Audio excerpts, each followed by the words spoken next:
Hoje nós vamos falar das cidades. E das administrações do PSB para mudar a realidade do país. É possível sim melhorar a vida de nossas cidades. E a hora é agora. Mas isso não vai acontecer se a gente não fizer uma ampla, profunda, ousada e criativa reforma urbana em todo o país. Temos que organizar nossas cidades e levar para todo o país uma cultura do fazer, em que as escolas, a saúde, os transportes, a segurança e os serviços públicos funcionem.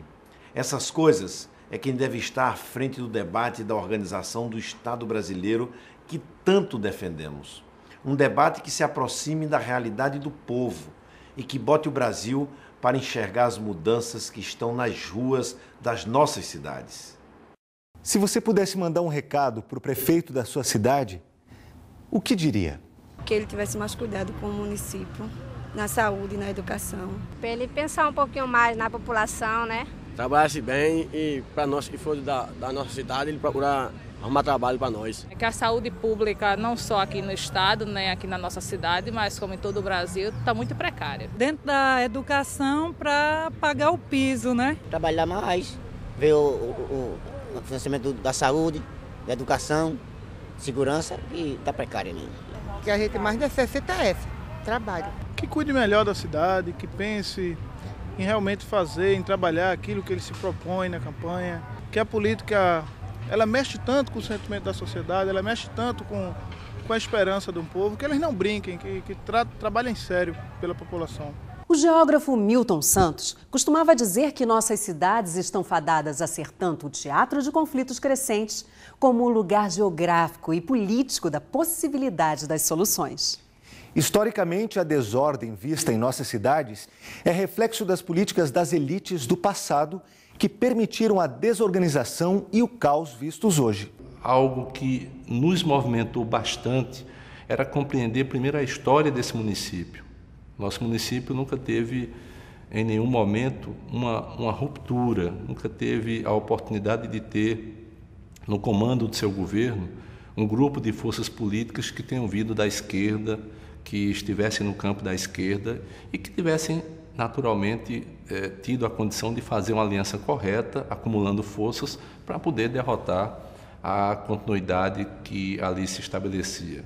E esse enfrentamento que muitas vezes tivemos que ter com governos que eram de campos opostos ao nosso, nós temos que, quando estamos com a coisa sedimentada, a coisa justa do nosso povo, a gente consegue trazer investimentos para o município. Eu acho que escutar a população, ter sensibilidade para escutar o povo no seu dia a dia é fundamental para que a gente faça uma grande administração e fazendo com que esses anseios populares sejam traduzidos na nossa obra e escutando a maioria da população, sabendo, logicamente, das dificuldades que nós temos de enfrentarmos grupos que tinham privilégios e esses grupos vão continuar querendo ter privilégios. Neste ano, o Partido Socialista Brasileiro tem o desafio de disputar as eleições municipais. Mais que isso, é necessário propor um projeto de desenvolvimento que diminua a desigualdade e torne nossas cidades mais justas e humanas, com melhores condições de vida para todos os seus habitantes. Por isso, perguntamos a você, candidato a vereador e a prefeito nas eleições deste ano. Você conhece essa atuação e nossas prioridades para mudar a realidade brasileira? Você sabe que mais de 11 milhões de pessoas ainda vivem em favelas no país? Que ainda existem mais de 13 milhões de analfabetos? Que cerca de 40% dos domicílios brasileiros não têm esgotamento sanitário adequado?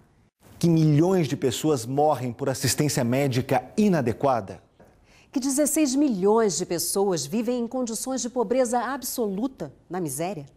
E novamente a pergunta: você é candidato de quem?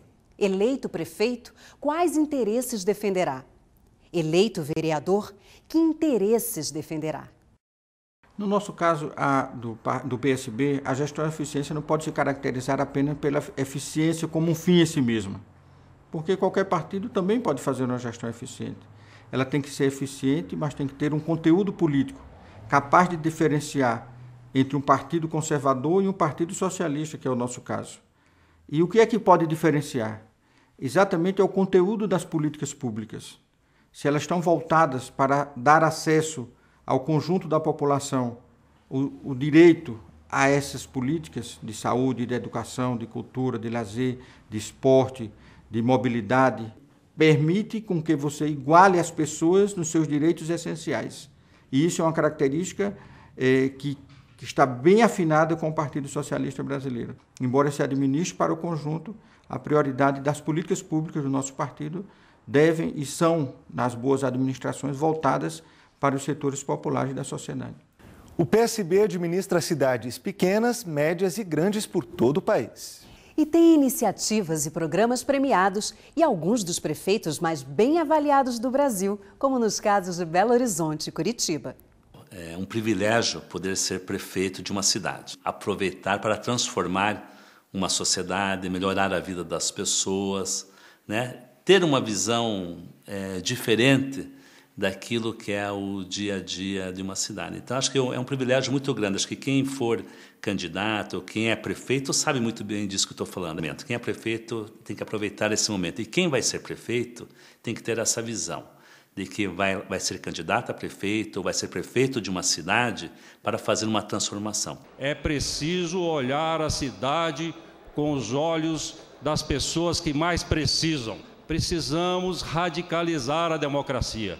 Eu penso que, sem essa radicalização, sem o avanço da participação mais ampla possível nas tomadas de decisão e na fiscalização dos atos do poder público, nós não seremos aquela sociedade justa e igual que o PSB defende. Esse é o grande desafio. Quais são as demandas, quais são as nossas possibilidades, quais são os nossos desejos e como vamos fazer para chegar lá. Nessas cidades, a administração do PSB encontrou soluções e melhorou a qualidade de vida de boa parte da população. Mas em todo o Brasil, existem muitas realidades distintas. São 5.565 cidades e cerca de 70% delas têm até 20 mil habitantes. Existem diferenças em ser prefeito de uma cidade grande, uma média e uma cidade muito pequena. Entretanto, os desafios, tanto das grandes quanto nas pequenas cidades, residem em atender e transformar as necessidades da população. Realidades que o prefeito Ives Ribeiro conhece muito bem. Ele já foi prefeito por 2 vezes de Itapissuma, cidade do interior de Pernambuco, com cerca de 20 mil habitantes. Prefeito 2 vezes de Igaraçu, com cerca de 100 mil pessoas. E 2 vezes de Paulista, cidade na região metropolitana de Recife, com mais de 300 mil habitantes. Itapissuma é uma pequena cidade, a maioria de pescador artesanal, uma cidade muito pobre, cidade que não existia saneamento, não existia coleta seletiva, coleta de lixo.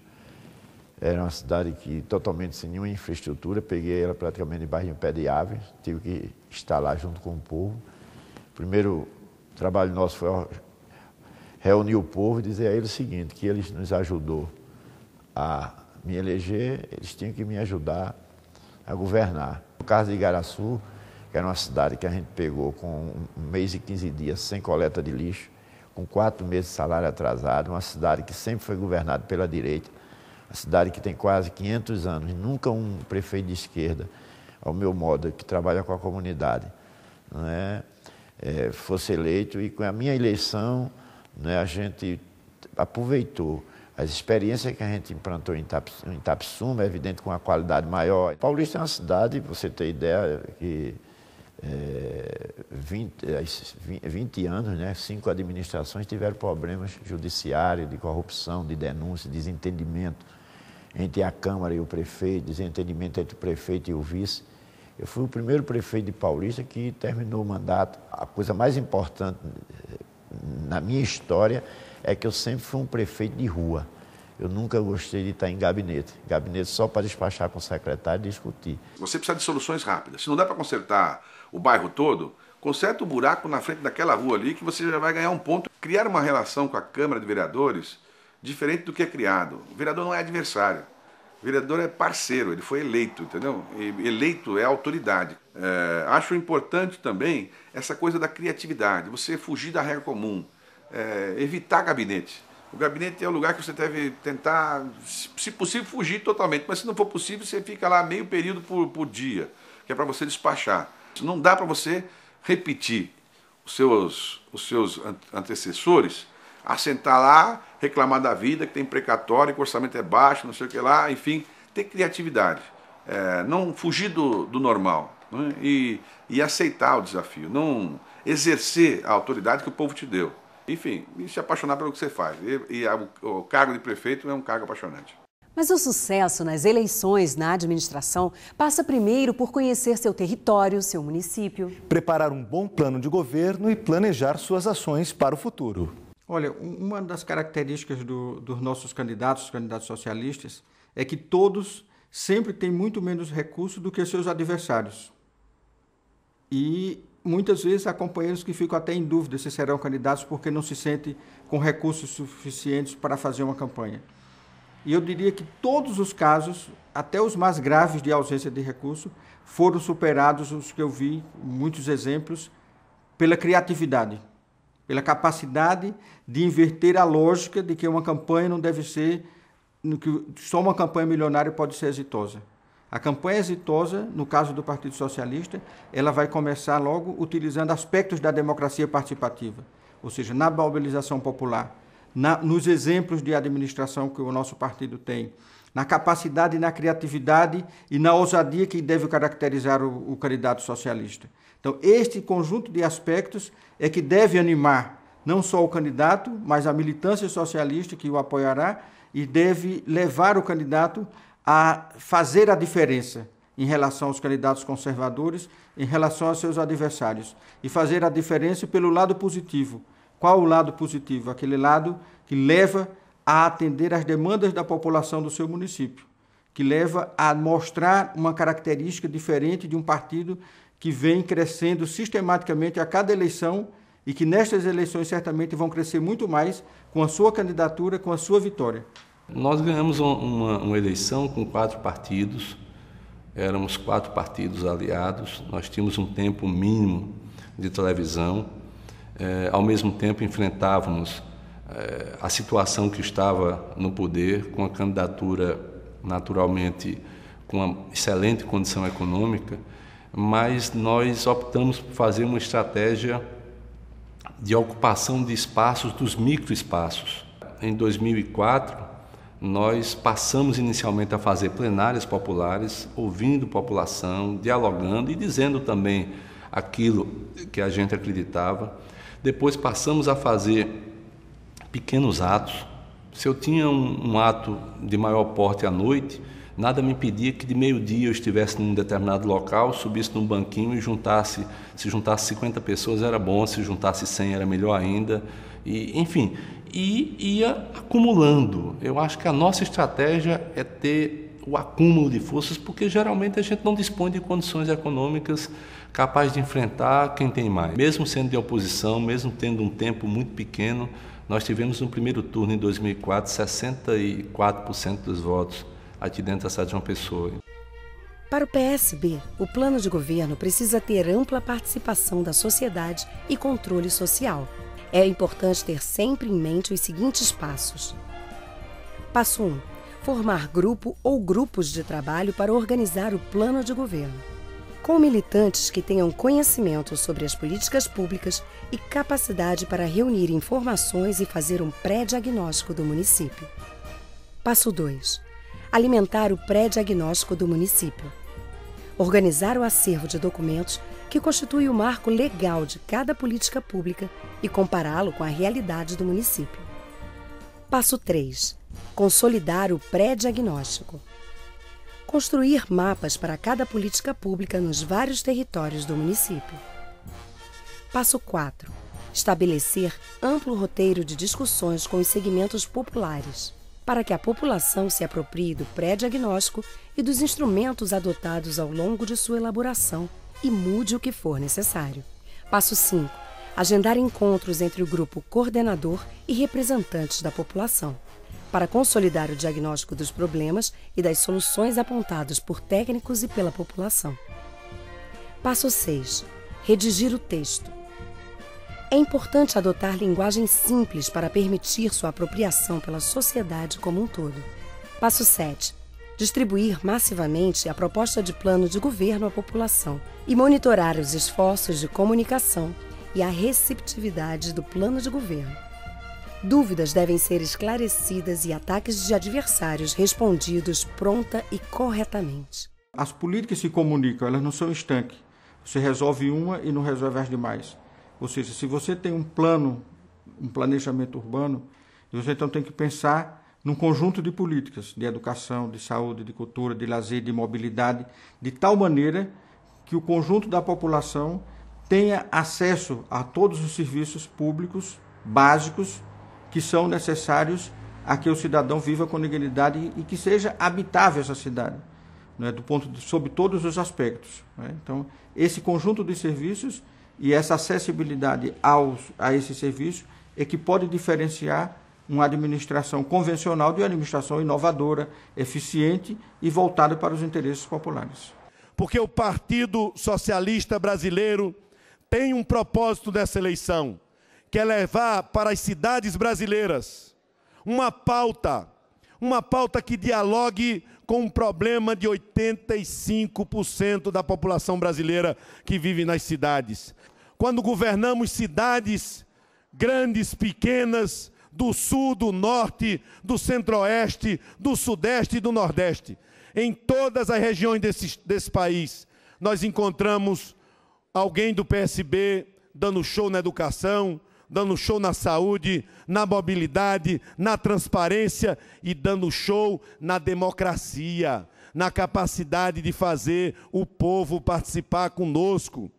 E esses símbolos, essa construção, fizeram com que o PSB fosse o partido que tem os governadores mais bem avaliados do Brasil. O partido que elegeu em 2010 os 2 governadores mais votados do Brasil.